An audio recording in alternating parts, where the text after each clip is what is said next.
소명을 받았다고 생각하십니까? 나는 지금 소명을 가지고 있다. 저에게 주어진 가장 확실한 소명이 하나가 있습니다. 그건 뭐냐면 자녀를 잘 양육하는 겁니다. 하나님께서 저희 가정에 두 아들, 두 명의 자녀를 허락해 주셨기 때문에, 하나님께서 주신 것이기 때문에 하나님께서 허락해 주신 자녀를 사랑하고 잘 자랄 수 있도록 하는 것, 그것이 분명 하나님께서 주신 소명이라고 저는 믿고 있습니다. 틀림이 없겠죠. 그런데 그런 소명을 받았다고 해서 소명을 감당하는 게 쉬운 일인가 라고 하는 건 또 다른 문제인 것 같습니다. 그 소명 감당하는 게 쉬운 일일까요? 네, 잘 모르겠죠. 지난 일주일 동안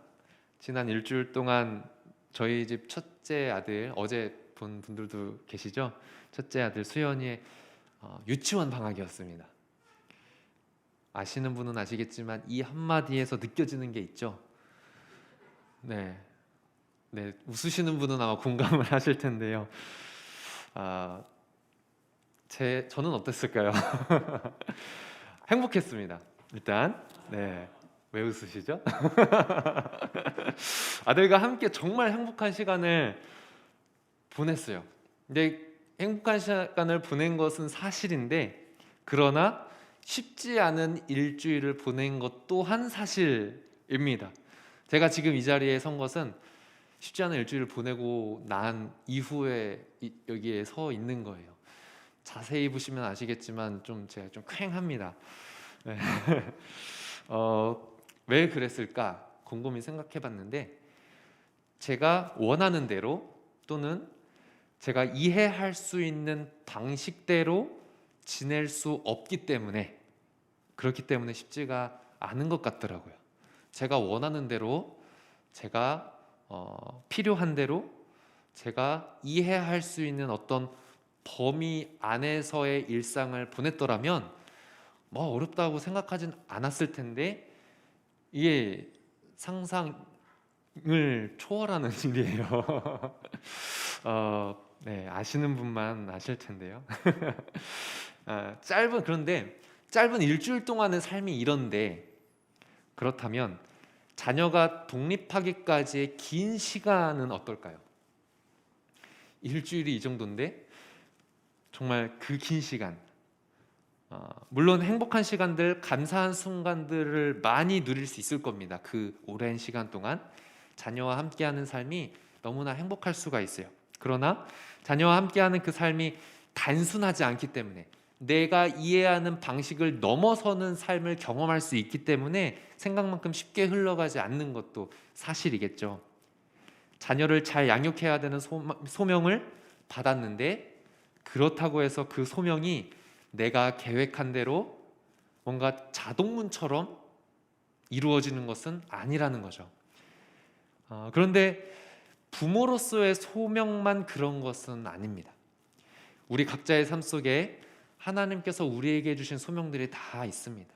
특별히 복음을 위해서, 하나님 나라를 위해서 예수 그리스도를 믿는 우리에게 하나님께서 주신 소명들이 분명히 있을 텐데, 소명을 받은 자리에 있을지라도 그것을 받은 이후에 내가 원하는 바대로, 내가 이해하고 있는 바대로, 내가 계획한 바대로 100% 경험할 수 없기 때문에 소명을 감당하는 것이 결코 쉬운 일은 아닙니다. 소명 때문에 불안할 수도 있고요, 소명 때문에 두려울 수 있습니다. 이 소명이라고 하는 게 받았음에도 불구하고 내가 어떻게 할 수 없는 영역일 수도 있거든요. 그런데 모세도 마찬가지였습니다. 모세는 하나님께 어떤 소명을 받았나요? 이집트 땅에서 노예로 살아가면서 고통받는 하나님의 백성, 그들을 가나안 땅으로 이끌어내는 소명을 받은 사람이 모세였죠. 그런데 모세가 그러한 엄청난 소명을 하나님께 받았다고 해서 소명 받은 이후의 모든 일들이 어떻게 되었을까요? 계획대로 잘 풀리고 평탄대로만을 경험하는 과정이었을까요? 전혀 그렇지 않았다는 것을 우리는 성경을 통해서 알고 있습니다. 모세가 소명을 받았다고 해서 편안한 삶이 보장되는 건 아니었어요. 소명이 곧바로 이루어질 줄 알았는데, 하나님께서 주신 것이니까 직접적으로. 그러나 현실은 변하지 않는 것을 경험하고 두려움과 불안한 상황들이 계속해서 밀려오는 것을 모세는 경험할 수밖에 없었어요. 일단 모세는 하나님께 소명을 받고서 그 소명을 이루기 위해서 어떻게 했냐면 이집트 왕 앞으로 나아갔습니다. 일단 이집트 왕 앞으로 나가서 하나님의 말씀을 전하죠. 물론 거기까지의 과정이 쉽진 않았어요. 소명의 첫 발걸음을 떼기 위해서 이집트 왕 앞에 서기까지의 과정은 여러 우여곡절이 있었지만, 그리고 왕 앞에 선다는 것 자체가 쉬운 일일까요? 네, 쉽지 않죠. 정말 쉽지 않은 일이었지만 어쨌든 모세는 어떻게 해서 하나님께서 주신 그 소명 따라 이집트 왕 앞에 섰습니다. 그리고 하나님의 말씀을 선포합니다. 이게 우리 읽지 않았지만 5장 1절에 이렇게 되어 있죠. 내 백성을 보내라. 그러면 그들이 광야에서 내 앞에 절기를 지킬 것이니라. 하나님께서 말씀하신 바를 왕 앞에서 모세가 선포하는 겁니다. 광야로 나가서 하나님께 우리 백성들이 예배드릴 수 있게 해달라, 요 말이에요. 그런데 모세가 소명을 따라서 그 첫 발걸음, 정말 어려운 첫 발걸음을 딱 떼었을 때 결과는 어떨까요? 정말 어려운 과정이 있었다면 그 결과가 아름답게 열매 맺으면 너무 좋잖아요. 근데 5장을 읽어보면 아시겠지만 막상 이집트 왕 앞에서 하나님의 말씀을 전하니까 어떻게 됩니까? 왕과 그 신하의 눈에 미운 것이 되고 말았습니다. 그래서 왕은 이 말을 듣자마자 어떻게 했나요? 오히려 이스라엘 백성들이 하던 노동, 그거를 엄청 더 힘들게 만듭니다. 원래는 벽돌 만들 때 필요한 짚을 직접 이집트에서 제공을 해줬었거든요. 그런데 이제는 그 짚까지도 그냥 알아서 찾고, 그리고 벽돌 만드는 작업량도 전혀 줄여주지가 않게 한 겁니다. 이게 왜 이런 결과가 나타났나요? 쉽게 말해서 모세 때문에 그런 거잖아요, 그렇죠? 모세 때문에 이렇게 되었는데, 모세가 그 말 한마디 한 것 때문에, 물론 모세는 하나님의 명령에 따라 한 거지만, 이 사실을 백성들이 알게 되면 백성들은 어떤 마음을 품게 될까요?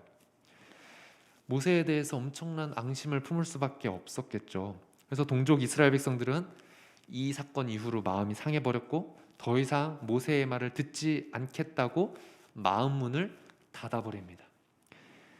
모세 입장에서는 어떨까요? 너무나 난처한 상황이죠.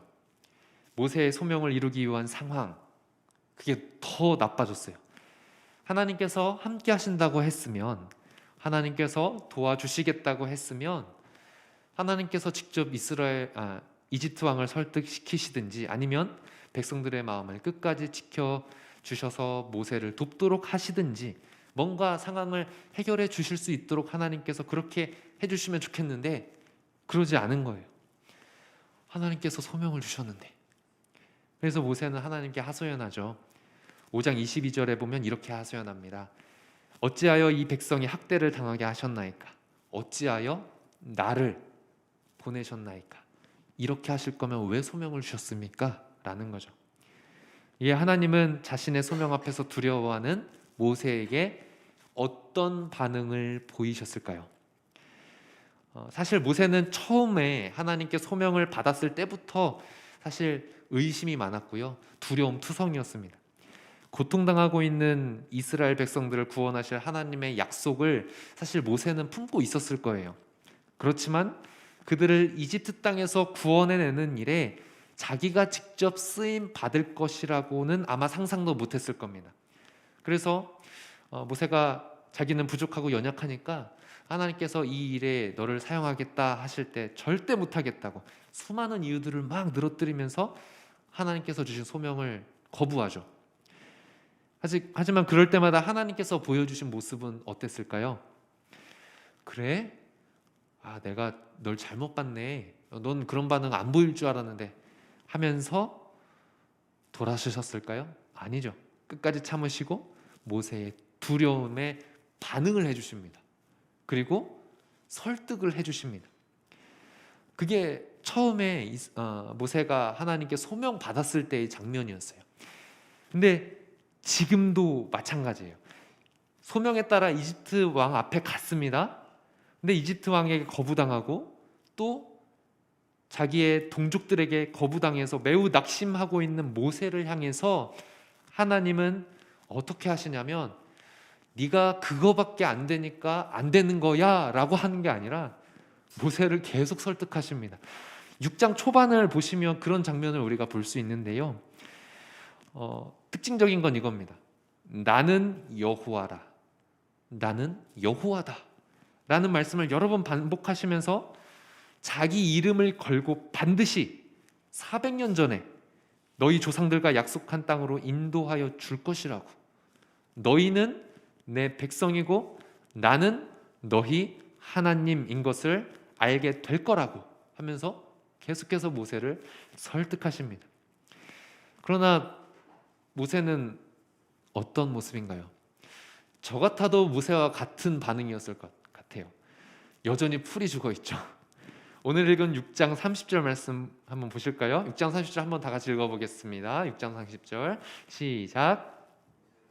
여호와 앞에서 아뢰되 나는 입이 둔한 자이오니 바로가 어찌 나의 말을 들으리까? 그러니까 내가 입이 둔해서 이 일이 이렇게 된 거라고도 생각한 것 같아요. 자책하는 마음도 있었던 것 같습니다. 근데 이때 하나님은 어떻게 하셨나요? 만약 제가 뭐 이런 상상하는 게 조금 좀 불순할 수도 있지만 만약 제가 하나님 입장이라면 모세에게 크게 한마디 했을 것 같아요. 네 맘대로 해라. 그래. 사실 제 아들에게 제가 종종 하는 말이에요. 말 안 들으면 네 맘대로 해. 이게 막 튀어나오거든요. 이게 속상하니까요. 잘 들어줬으면 좋겠는데 안 되니까 네 맘대로 해. 이 말이 막 튀어나와요. 이러면 안 되는데, 그렇죠? 어찌나 자기 말만 하고 아빠 말을 잘 안 듣는지. 잘 듣는 때도 있긴 있어요. 하지만 하나님은 네 맘대로 해 이렇게 하셨을까요? 아니에요. 그렇게 하지 않으시고 계속해서 초지일관으로 모세를 설득하십니다. 우선 모세가 계속 자기 입을 탓하고 자기 말 못한다고 그렇게 자책하고 있으니까 1절과 2절 말씀을 통해서 보면 이렇게 하시죠. 모세를 이집트 왕 앞에서 마치 신처럼, 신과 같은 모습이 되게 하시겠다라고 합니다. 그리고 모세의 형이 있죠. 아론이죠. 아론이 신과 같은 그 모세의 대언자로 설 수 있도록 해 주시겠다. 마치 엄청난 후광을 입는 모습으로 하나님께서 사용해 주실 것이다. 이렇게 말씀해 주시는 거예요. 너가 말 못해도 아론이 있지 않냐? 아론이 너의 대언자가 될 것이다 라고 하면서 설득해 주십니다. 만약에 모세가 말을 잘 못하게 될지라도 형 아론을 통해서 대신 말을 잘 전달해 줄 수 있게 할 테니까 너는 네 입이 부족하다고 해서 걱정하지 말고 계속해서 이집트 왕 앞에 가서 하나님의 말씀을 전하라. 이렇게 설득해 주시는 거죠. 하나님은 지금 두려움에 떨고 있는 모세를 향해서 왜 이렇게 설득을 하려고 하시는 걸까요? 설득하는 데는 다 이유가 있는 법이겠죠? 누구라도 자신이 없으면 설득하지 못합니다. 오히려 상대방의 그 풀이 죽어있는 모습에 압도당해서 설득을 멈춰버리죠. 하지만 하나님은 모세가 부족하다는 것 아셨지만 그럼에도 불구하고 모세를 통하여 이루실 일에 하나님은 자신 있으셨던 거예요. 그러니까 설득을 계속해서 하시는 거죠. 왜 그랬을까요? 왜냐하면 왜 하나님께서 자신 있다고 할 수 있을까요? 하나님은 이미 모든 계획이 있기 때문입니다. 이미 모든 계획이 있기 때문에 그 계획에 함께할 동역자만 있으면 되는 거예요. 그 동역자가 모세고요. 그래서 하나님은 모세에게 하나님의 계획에 대해서 다시 설명하시기 시작하십니다. 3절에서 5절까지의 말씀인데요. 우리 3절에서 5절까지의 말씀 다 같이 한번 읽어보겠습니다. 시작. 완악하게 하고 내 표징과 내 이적을 애굽 땅에서 많이 행할 것이나 바로가 너희의 말을 듣지 아니할 터인즉 내가 내 손을 애굽에 뻗쳐 여러 큰 심판을 내리고 내 군대 내 백성 이스라엘 자손을 그 땅에서 인도하여 낼지라. 내가 내 손을 애굽 위에 펴서 이스라엘 자손을 그 땅에서 인도하여 낼 때에야 애굽 사람이 나를 여호와인 줄 알리라 하시매. 하나님은 이집트 왕의 마음이 완악한 것도 아셨고요, 모세가 하나님의 말씀을 전했을 때 그것을 듣지 않을 것도 아셨어요. 그것은 하나님 계획의 일부였습니다. 모세가 이집트 왕에게 거부당했다고 해서 모세의 소명에 대한 하나님의 계획이 틀어진 것은 절대 아니라는 거죠. 하나님의 계획은 단순히 이스라엘 자손을 가나안 땅으로 인도하는 수준이 아니라는 거예요. 그냥 단순히 이집트에서 이스라엘 백성들 그냥 꺼내서 구출하는 게 그것만을 목적이었더라면 이런 과정 굳이 필요 없었겠죠. 근데 그 수준을 넘어서는 하나님의 계획이 있다는 겁니다. 하나님은 이집트에 몇 가지 재앙을 내리시죠. 우리가 아는 바와 같이 10가지 재앙을 내리시죠. 10가지 기적을 일으키십니다. 그 사건을 통해서 이스라엘 자손을 건져 주시려고 하시는 건데, 10가지 재앙은 아시는 분은 아시겠지만 이스라엘 사람들이 섬기는 신들에 대한 심판이에요. 그러니까 하나님은 이집트 왕의 마음을 완악하게 하셔서 그들이 섬기는 신들을 모두 깨부수시고, 그래서 모두가 하나님께서 온 땅의 주인 되심을 알게 하시고자 하는 더 큰 계획이 있으셨던 겁니다.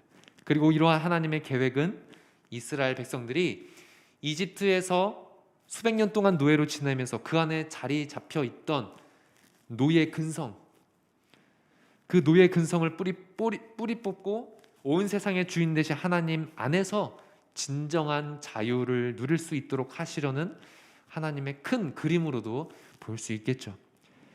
분명 하나님께서 모세에게 주신 소명은 모세가 원하는 모습으로 이루어지지는 않았습니다.